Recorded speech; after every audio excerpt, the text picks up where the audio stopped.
अस्सलाम वालेकुम students, welcome to my YouTube channel world of education. और आज हम वर्ल्ड ऑफ एजुकेशन की इस वीडियो के अंदर ENG 201 का करंटली पेपर देखेंगे। और स्टूडेंट्स, करंटली पेपर से पहले मैं आप लोगों को आपकी स्क्रीन पर लिखा हुआ नज़र भी आ रहा होगा। सबसे पहले MCQs का क्राइटेरिया कि not repeated from past paper, just hand outs. सबसे बड़ी वजह मैं आपको बता दूँ, आपकी सबसे बड़ी वजह ये है कि आपका पेपर पास्ट पेपर से इसीलिए रिपीट नहीं हुआ क्योंकि अगर आपने कोई मैं देखें किसी को क्रिटिसाइज़ नहीं करता, अगर आपने देखें किसी की भी आपने अपने फाइल जो है जिस तरह मॉइज़ हैं उनकी फ़ाइल बहुत ज़्यादा पास्ट पेपर पे देखी जाती है और वो बड़ी अथेंटिक और अच्छी फ़ाइल होती है। तो लेकिन वहाँ से आपका पेपर इसीलिए नहीं ज़्यादा रिपीट हो रहा क्योंकि वो ऑलरेडी जो है ना, तब आपका सिलेबस जब वो फाइल क्रिएट हुई थी तब आपका सिलेबस जो था वो ऑलमोस्ट आपके 1 से लेके 45 तक लेक्चर थे। और मोस्टली उसमें जो आपने अगर किसी ने भी पढ़ी हुई है तो आपको सबको पता होगा, अगर किसी ने पढ़ी है तो उसमें से आपका जो ज़्यादातर मिड टर्म का सिलेबस आ रहा है।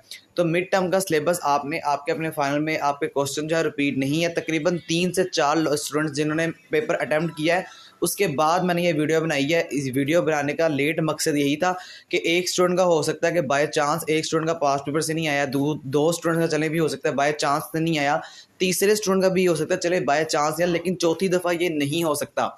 4 मेरे स्टूडेंट्स हैं जिन्होंने पेपर दिए हैं और चारों ने ये कहा है कि हमारा एक भी मतलब 2-3 MCQ सिर्फ पास्ट पेपर से रिपीट हैं, बाकी कुछ पेपर जो है वो पास्ट पेपर से रिपीट नहीं हो रहे हैं। तो MCQs आपके सारे के सारे हैंडआउट से आ रहे हैं। आपका कोई पेपर जो है वो पास्ट पेपर से इंग्लिश का नहीं आ रहा। आपको मैं डरा नहीं रहा हूँ, लेकिन बस आप हैंडआउट्स को रीड आउट करें अच्छी तरीके से। इतने लंबे इसके कोई लेक्चर्स नहीं हैं। अगर आप तकरीबन 40-45 लेक्चर्स जो हैं 22 से लेकर 45 तक अपने लेक्चर्स रीड आउट कर लेते हैं तो आप बहुत अच्छे नंबर गेन कर सकते हैं। बाकी जो MCQs हैं आपने सिर्फ हैंड आउट से ही पढ़ने हैं।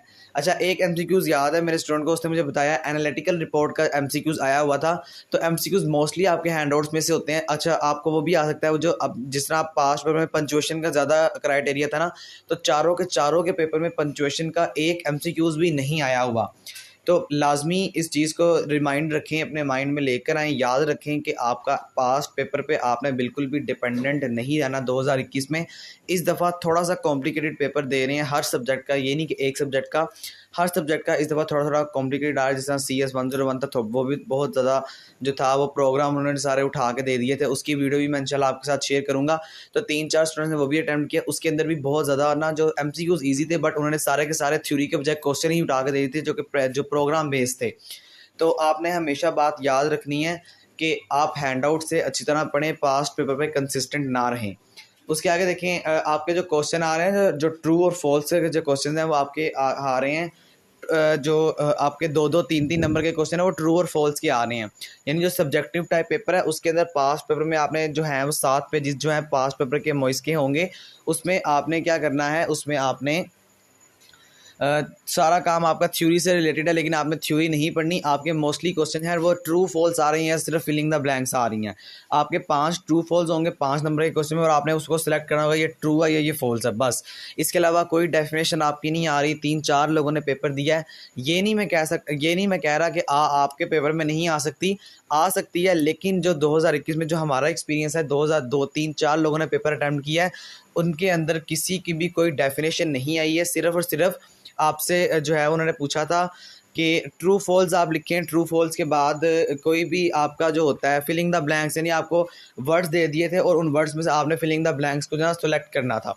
तो ट्रू फॉल्स आपने जिस तरह याद करने, और ट्रू फॉल्स किस तरह आ रहे हैं वो भी मैं आपको बता देता हूँ। जो आपकी जिस तरह मैं अगर आपको एग्जांपल दूँ ना कि एनालिटिकल रिपोर्ट किस पर डिपेंड करती है, इस तरह दिया था। फॉर एग्जांपल मैं आपसे कहता हूँ कि लॉन्ग टर्म रिपोर्ट्स की इंग्लिश में कोई किसी भी नाम की जो लॉन्ग टर्म रिपोर्ट है, इस नाम की कोई चीज़ नहीं होती। क्या ये ट्रू है या फॉल्स है? डेफिनेटली ये फॉल्स है। तो अब आपने सिर्फ ये बताना है this is false, that's it. आपका 1 नंबर आ गया। शॉर्ट में भी यही आ रहा है, लॉन्ग में भी यही आ रहा है, इसके अलावा कुछ नहीं आ रहा। फिलिंग द ब्लैंक्स देखें, फिलिंग द ब्लैंक्स मैंने अभी आपको बताइए। फिलिंग द ब्लैंक में आपने क्या करना है, इस तरह के वर्ड्स थे व्हाट, हाउ, व्हेन और मच। अब 3 फिलिंग इन द ब्लैंक होगी। अब 3 फिलिंग द ब्लैंक में आपने क्या करना है, जो ब्लैंक सरफेसेस हैं उनको फिल करना है। यहाँ पर देखें व्हाट किसके साथ यूज होता है, हाउ किसके साथ यूज होता है और व्हेन किसके साथ यूज होता है। ओवरऑल आपका जो है वो ग्रामेटिकल वर्क ज़्यादा आ रहा है। जो आप ENG 101 के जो स्टूडेंट्स हैं जिन्होंने प्रीवियस इसमें अपने फर्स्ट सेमेस्टर में प्रीवियस सेमेस्टर में ENG 101 पढ़ी हुई है ना, उनको थोड़ा सा ग्रामेटिकल वर्क अगर याद है तो वो पेपर में अच्छे नंबर गेन कर सकते हैं। थोड़ा सा ग्रामेटिकल वर्क आ रहा है लेकिन आपका ग्रामर रिलेट कर रहा है ENG 201 से, क्योंकि आपको वो जो है वो जुमले आपके हैंडआउट से उठा के देंगे और ये पूछेंगे क्या ये गलत है, क्या ये जो है वो सही है। तो ट्रू फॉल्स की फॉर्म में आपने इसे फिलअप करना है। ट्रू फॉल्स की फॉर्म में आपने हर चीज़ को याद रखना है as a subjective point of view, और MCQs पॉइंट ऑफ व्यू में आपको जो है वो हैंड आउट से ही आ रहा है पेपर सारा। जिस तरह आप वो जो है ना आपका एक जो VL एड्स होते हैं, VL एड्स के आप काफ़ी MCQs आपके पास पेपर में भी रिपीट हुए हैं, तो VL एड्स का सिर्फ 1-2 MCQs आए हैं, बाकी इसके अंदर से कोई पेपर भी आपका पास पेपर से रिपीट नहीं हुआ है। तो कहने का मतलब ये है कि जब वो फाइल्स जब उन्होंने क्रिएट की थी तब उनका सिलेबस कुछ और था, लेकिन आज आपका जो सिलेबस है वो 23 से लेके ऑनवर्ड 45 लेक्चर्स तक है। तो पास्ट पेपर आपका ज़्यादातर कंसिस्ट करता है, जो फाइल्स हैं जो ऑथेंटिक फाइल्स हैं वो थोड़ी सी प्रीवियस से भी बनी हुई हैं। तो आपको कहने का मतलब ये समझाने का मकसद सिर्फ ये है कि आप पास्ट पेपर पे डिपेंड ना रहें। पास्ट पेपर का कोई फ़ायदा नहीं है। अपने हैंडआउट जितना भी अब आपके पास टाइम बचा है, हैंडआउट्स को जितना आप जो है वो पढ़ सकते हैं उतना डीपली उसको पढ़ें ताकि आपको हर चीज़ की समझ आ सके। तो ये आपकी वीडियो थी, होप सो आपको समझ आ चुका होगा। कुछ समझ नहीं आया तो मुझसे कमेंट्स में ज़रूर पूछ लीजिएगा। इंशाल्लाह ताला मैं आपके कमेंट का रिप्लाई करके आपका जो क्वेश्चन के जो कॉन्सेप्ट्स वगैरह होंगे वो क्लियर कर दूंगा, आपका सारा कॉन्सेप्ट।